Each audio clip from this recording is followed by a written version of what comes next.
Hi, my name is Emily Ionelli, and I want to wish my dad a happy birthday. Today is his birthday.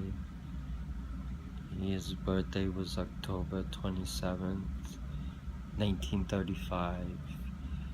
Uh, he would have been 81 if he was still with us.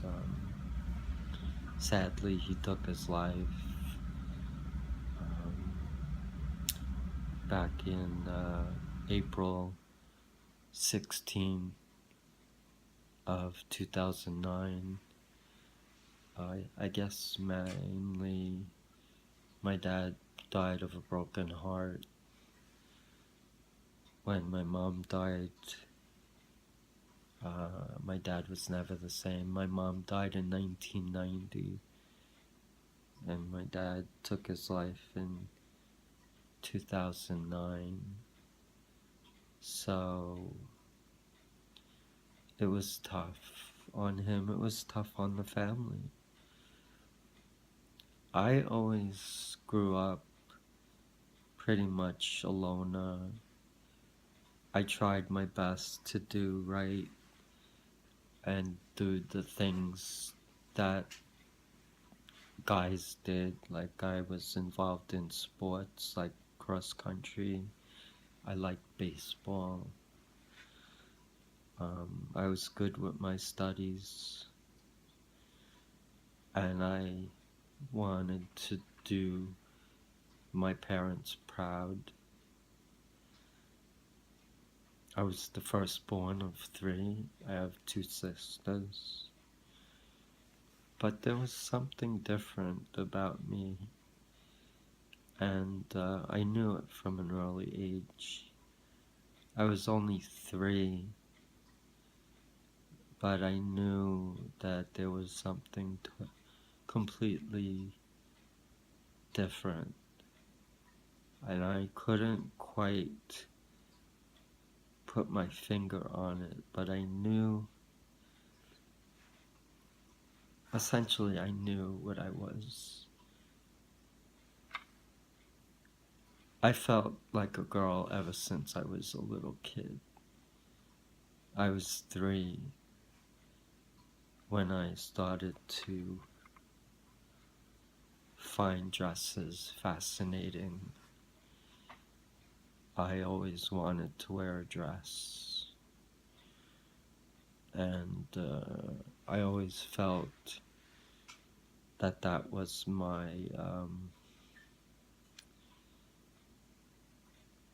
style. All throughout my youth, I was always questioning how I felt, what I looked like, what I wanted to look like. I always felt ugly, like I couldn't talk to anybody, especially the girls. And any friends that I did make were guys that were kind of loners. So we were all a bunch of loners hanging out together. And I did manage, though, to survive my youth and eventually my young adulthood. Um, I did the traditional thing of participating in sports, being a good student, but nobody knew the real me, the me that I needed to be. I had to lock it up. I couldn't be that person. And I also probably was going through depression. I know my mom suffered with depression and my dad. Um, I didn't realize that I had depression,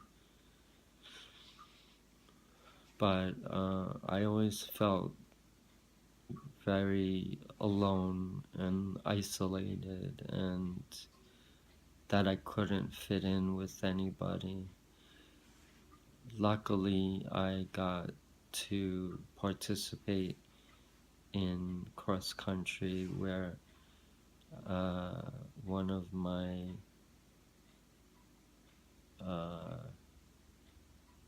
I was really fortunate that a coach approached me and asked me to participate. He actually helped me cope and inspired me. I was very fortunate for that. I was never able to truly express myself. I always kept a low profile, and I always never felt secure. In fact, I always was shy around people, and always had to think things through. Like I could never be spontaneous. I could never feel comfortable in certain situations. I always felt awkward. But that was also because I was hiding my true identity. I wasn't happy with my male persona. Inside, I knew deep down I was female, but I couldn't express it to anybody. I had to live the way I looked on the outside. But what on the outside was not what was on the inside. On the inside was a very feminine and sensitive young woman who just wanted to be happy and wear pretty clothes. And I couldn't do that. The only thing I could do was to dress in private, and at times dress underneath my male clothing. I used to work after I graduated college in an accounting firm, and I remember I never took off my jacket. I had a man's jacket with a tie and a white shirt and trousers and a vest. At that time, I used to wear jackets with the vests.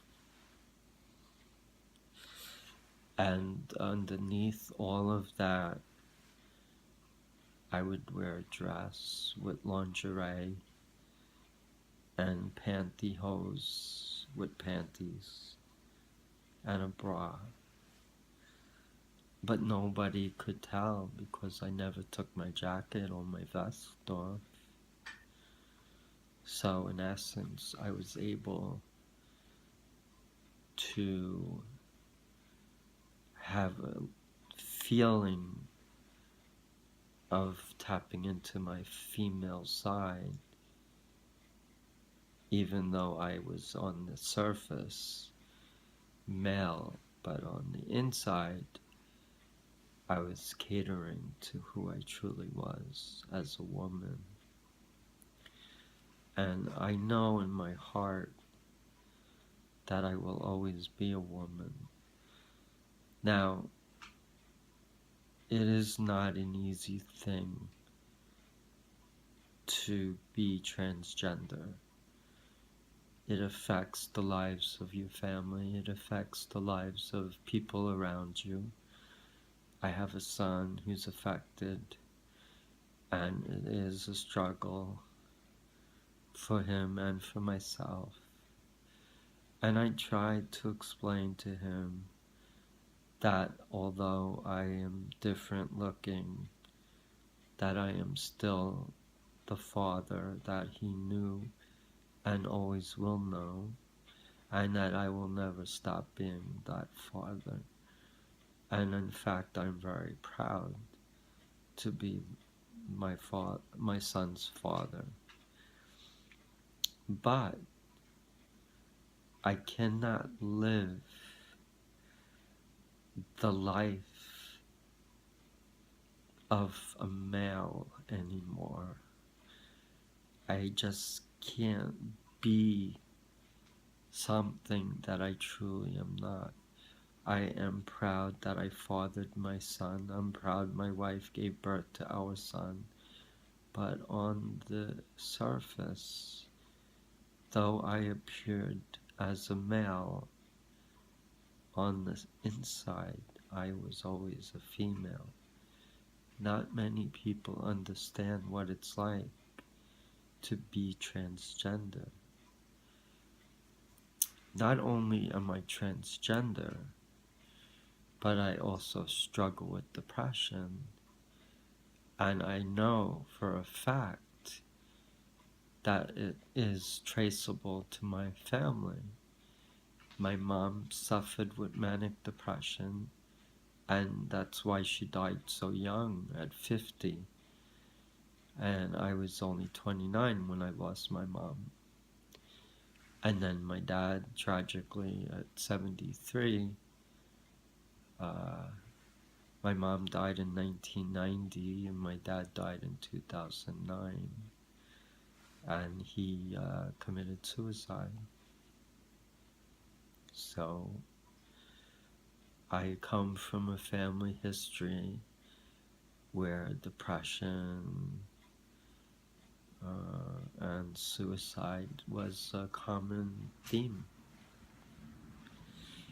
along with alcoholism. Luckily for me, I never partook in drugs or alcohol. I was pretty straight, you know. I was a good kid. The only thing I did was I bought dresses and anything feminine that I could buy, I would. And before I bought, I would just sneak from my sister's closet or dresser drawer. I enjoyed wearing girls' clothes. I was a girl, always. I knew it, but nobody could know. I couldn't tell that to anybody. I couldn't share my feelings. I was afraid to share my feelings. I couldn't tell anybody. How do you tell somebody like that? You know, I couldn't tell my mom when she was alive, and I couldn't tell my dad. So I had to live with that secret. It took a long time for me to finally come out. It's hard. It's not an easy life, but I am happy. I may come off as sad and depressed, but the reality is I do struggle with depression. I do have bipolar disorder. But my essence as a human being, as a person, I've always identified in the feminine. I've always identified as a woman, as a female, and I'm proud to say that. I am very comfortable in my dresses and my feminine clothing. In my life, that brings me joy. My son obviously brings me joy too, but sadly I don't see my son that often because he's away at a residential school because of his autism. so I don't see him that often. So I'm pretty much by myself. Even though I'm married and I have my in-laws here, I'm basically alone a lot. Um, I have some friends that are good friends, but it's not easy going through what I'm going through. And also, I want to feel truly female, which means I would like to do surgery, but I don't think for me it's going to happen for multiple reasons. One is financial, and two is I don't know if insurance will cover it. And three is I don't know if my doctors will give me the okay based on my mental illness and my bipolar disorder. I really want to live as a female. I've always known in my heart that I was a female. And it is so, so hard to live life in such a way that you feel like your body is betraying who you truly are. Guys don't get it, and girls maybe don't get it. There are some that do understand, but for the most part, transgender people are very misunderstood, and they aren't treated with respect, and that is so unfortunate, because transgender people are good people, and basically they just want to be happy. That's all I've ever wanted, was to be happy, to live my life, to not have to think about suicide. You know, I have a plan, maybe I do, maybe I don't, but in my eyes, suicide is very easy to do if you know the right plan. Am I ready for that? No. I wouldn't say I'm ready for that. I want to live my life. I need to live my life. I have a son who needs me, but I do have struggles with my depression and my emotions, and I want to be happy. I want to live as a woman. I would love to be completely female, have a surgery for vaginal construction. I really would like that. I just wish that it would be possible, but I don't think so. I don't have the money. I don't have the insurance. I do want it, but wanting it and being able to do it are two separate matters. So, what do? I just try my best, that's all I can do. Try and be the best that I can. Try to live my life and try to cope as best I can, and hopefully find the strength to live my life and look for the happiness and be the woman that I truly am, and be there for my son, of course. My son is my life, I know. I love you guys. Love you, Maddie. Bye.